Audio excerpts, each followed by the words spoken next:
Hello students, welcome back. आज हम continue करेंगे अपना सिविक्स का दूसरा चैप्टर संघवाद यानी फेडरलिज्म को, और इसमें हम इस चैप्टर का आखिरी टॉपिक 73rd और 74th कॉन्स्टिट्यूशनल अमेंडमेंट पढ़ेंगे, जो हमारा पंचायती राज व्यवस्था के बारे में है। पंचायती राज व्यवस्था हमारे देश में यानी तीसरा टीयर ऑफ गवर्नमेंट जो है, सेल्फ गवर्नमेंट टीयर जो है तीसरा, वो लागू किया गया था 1992 में 73वें संवैधानिक संशोधन के साथ में। 73rd कॉन्स्टिट्यूशनल अमेंडमेंट रूरल पंचायती राज व्यवस्था के लिए था और 74th अर्बन के लिए। लेकिन ऐसा नहीं था कि 1992 में अचानक से ही जो है तीसरा टीयर ऑफ गवर्नमेंट बना दिया गया था। इसके लिए कई सालों की और कई लोगों की मेहनत लगी थी। थोड़ा सा हिस्ट्री देख लेते हैं इसके पहले हम। List of committees constituted for recommendations regarding Panchayati Raj in India. Panchayati Raj के लिए किन कमिटीज़ ने रिकमेंड किया था और सर्वे किया था, अपनी रिपोर्ट पेश की थी। उसमें सबसे पहला नाम आता है बलवंत राय मेहता समिति की, जो 1957 में फॉर्म हुई थी। इसके बाद आता है वीटी कृष्णमाचारी 1960 में। उसके बाद तखतमल जैन स्टडी ग्रुप की रिपोर्ट आती है 1966 में। और इसके बाद Ashok Mehta committee 1978। Then after GVK Rao committee 1985 and the most important one, जिसको एक्चुअल में हम लोगों ने सिफारिशें लागू की हैं 1992 में, डॉक्टर LM सिंघवी कमेटी। ये सबसे इम्पॉर्टेंट नाम आता है पंचायती राज व्यवस्था में 1986 में। इसके बाद PK Thungon committee 1989 and last one is S Mohinder Singh 2013। ये सारे लोग थे जिनकी सिफारिशें आज के समय में जो पंचायती राज व्यवस्था है उसमें देखने को मिलती हैं। इसके बाद हम देखते हैं 73rd constitutional amendment act was passed by the parliament in April 1993। Finally enact जो हुआ है उसको हम लोग यहाँ पर लिख रहे हैं। बन तो 1991 से रही थी, 1992 में फाइनली अडॉप्ट की जाती है और 1993 में इम्प्लीमेंट की जाती है। इसके बाद हम देखते हैं this provided a constitutional status to the panchayati raj institution. और ये जो संवैधानिक संशोधन था, इसने पंचायती राज व्यवस्था को एक संवैधानिक दर्जा प्रदान किया भारत में through insertion of article 243 to part 9 of Indian constitution. इसके बाद जो सबसे इम्पोर्टेंट पॉइंट आता है, जो कि हिडन रहता है और आपके सिलेबस में नहीं है क्लास 10th में, फिर भी आप लोगों को पता होना चाहिए। Panchayati Raj system exist in all states accept.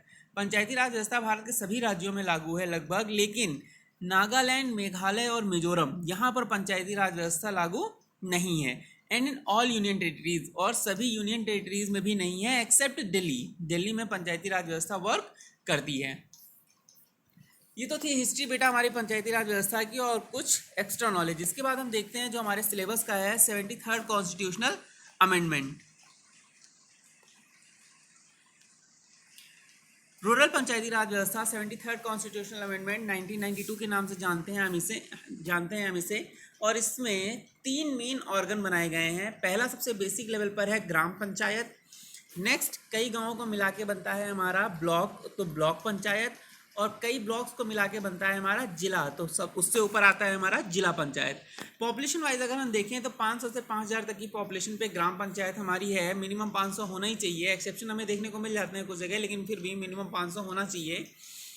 और ब्लॉक पंचायत हमारी 5000 से 20000 पॉपुलेशन पर, और जिला पंचायत हमारी 20000 से लगभग 1 लाख पॉपुलेशन तक देखने को मिलती है।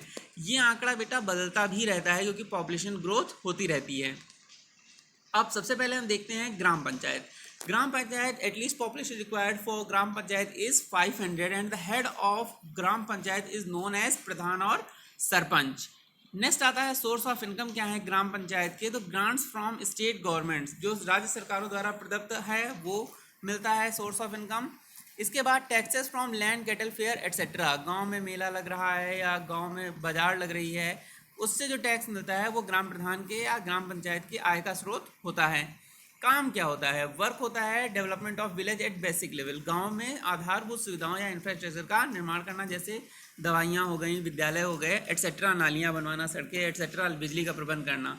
इसके बाद हम देखते हैं ब्लॉक पंचायत। काम बेटा आप याद रखिएगा, तो जो गांव में काम है ग्राम पंचायत का, वही ब्लॉक का काम है ब्लॉक पंचायत का। बस दायरा बढ़ता रहता है, अधिकार बढ़ता रहता है, विस्तार होता रहता है, काम वही रहते हैं, बेसिक सुविधाओं का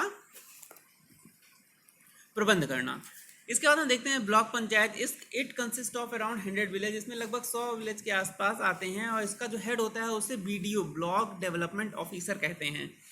नेक्स्ट है source of income, its share in land revenue, जो लैंड रेवेन्यू में इसका शेयर या हिस्सेदारी होती है वह इसकी इनकम आय का स्रोत है।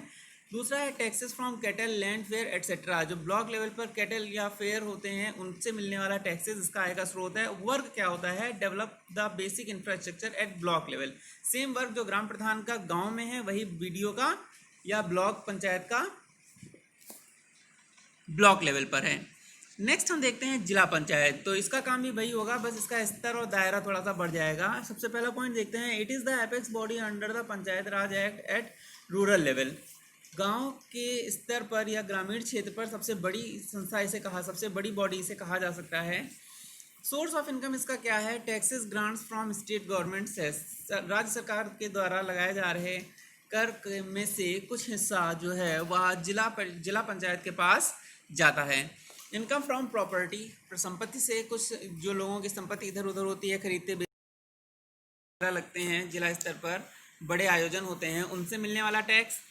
काम क्या होता है, construction of road, same basic infrastructure को डेवलप करना, roads, school, hospitals and other basic civic amenities, आधारभूत जन सुविधाओं का प्रबंध करना जिला स्तर पर।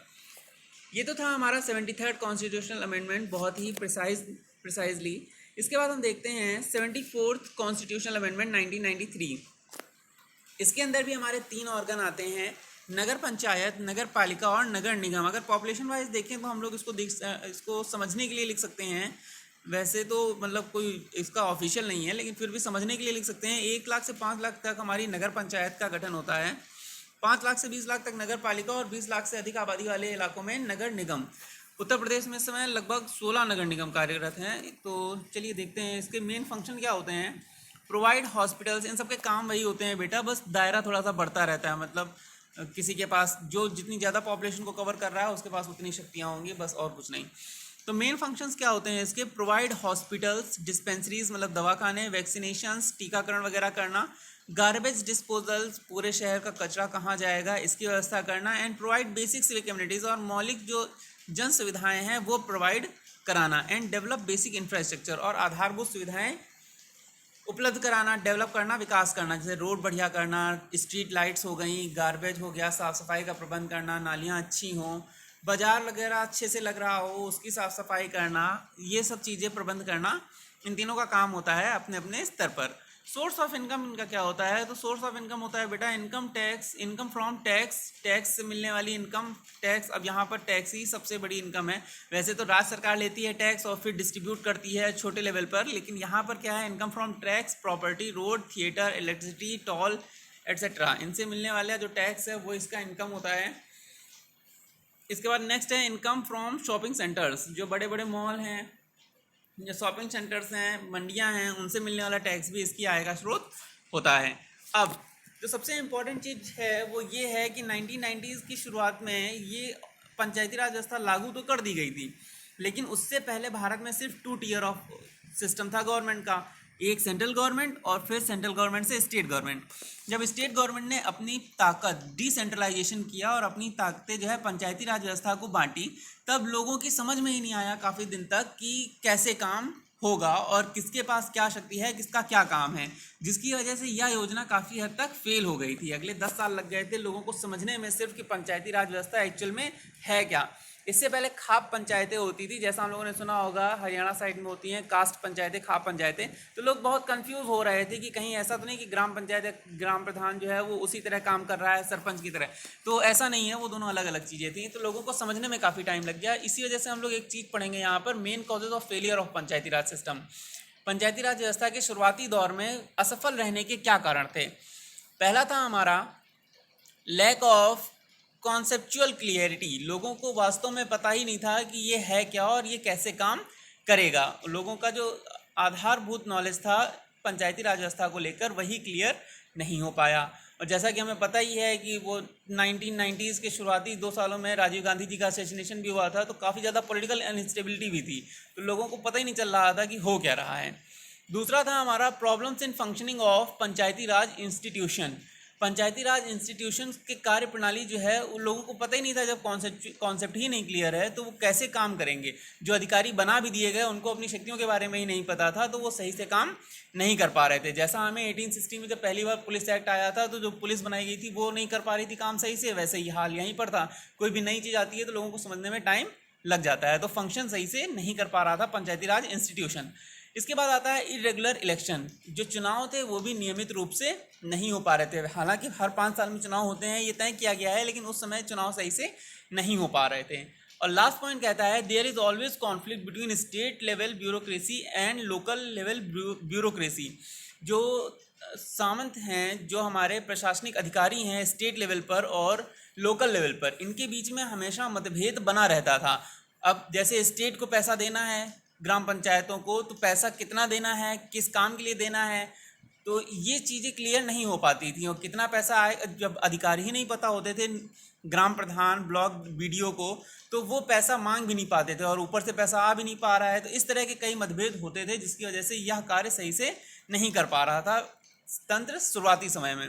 बिकॉज ऑफ दिस, और इन सब की वजह से जब जो मतभेद हो रहे थे लोकल लेवल और स्टेट लेवल की ब्यूरोक्रेसी या जो अधिकारियों के बीच में, इसकी वजह से so many problems remain untouch. बहुत सारी समस्याएं जो जनसाधारण, जिनके लिए मेन ये बनाया गया था कि लोकल लेवल पर लोगों की समस्याएं दूर की जा सकें, वो अनटच रह गई। लोगों की समस्याएं जो हैं उन तक अधिकारी, उन तक जनप्रतिनिधि पहुंच ही नहीं पाए।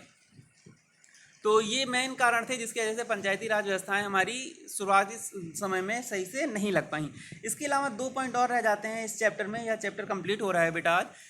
2 मेन पॉइंट और रह जाते हैं कि वो ये कि जो शुरुआती समय था उसमें पंचायती राज सिस्टम, पंचायती राज इंस्टीट्यूशंस में वुमेंस के लिए 1/3 सीटें रिजर्व कर दी गई थी, यानी लगभग 33% आरक्षण महिलाओं को दिया गया था। लेकिन अभी के टाइम पे जो अमेंडमेंट हुए हैं उनमें लगभग 50% सीटें जो हैं वो महिलाओं के लिए रिजर्व कर दी गई हैं। और ऐसा करने वाला बिहार देश का पहला राज्य बना है। पंचायती राज इंस्टीट्यूशंस में लगभग 50% सीटें जो है महिलाओं के लिए रिजर्व कर दी गई हैं और ऐसा करने वाला पहला राज्य बिहार बना है। इसके अलावा और भी कई राज्य हैं, यूपी हो गया, मध्य प्रदेश हो गया, जहाँ पर महिलाओं के लिए 50% सीटें रिजर्व कर दी गई हैं। और कुछ जगह तो ऐसी हैं जहाँ पर अपने आप ही लगभग 100% महिलाएं हैं इस समय पंचायती राज व्यवस्था में।